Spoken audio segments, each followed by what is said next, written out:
এভাবে চোখের পানি ঝরতেছে, ঝরবে, কিন্তু আমি এমন একজন প্রতিবন্ধী, কিন্তু আমার করার কোনো শক্তি নেই। কী অপরাধ আমার কী অপরাধ জানি না। ছাত্র আন্দোলন চলতেছে, জাস্ট আমি আমার চাচার বাসায় গেছিলাম, এটাই আমার কি অপরাধ? এই কারণে গরম পানি বাস্তব দেখাইতেছে।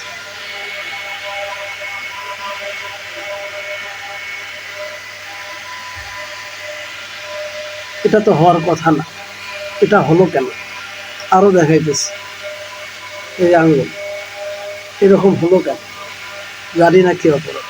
আমি অটোর যে রডটা থাকে না, রডটায় হাত দিচ্ছি, আর ওই জায়গায় একটা বাদ।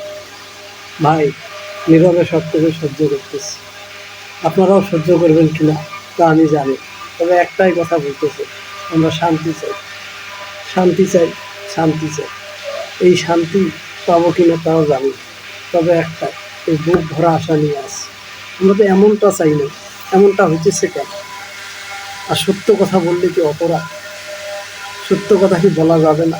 স্বাধীন দেশে বসবাস করে, স্বাধীন দেশে বসবাস করতেছি, কিন্তু নিজস্ব কোনো স্বাধীনতা নেই। একটা কথা বললে কারাগার বন্ধ। কেনটা এমনটা হইতেছে ভাই? সবার কাছে এটাই জানতে চাই। জানি না, সরকার বিরোধী কোনো কথা বলতেছি, জানি না এই ভিডিওটা আপলোড করার পরে আমার কী হবে, তবুও আপলোড করতেছি। সবাই আমার জন্য দোয়া করবে। এই কারণে সবাইকে জানাই,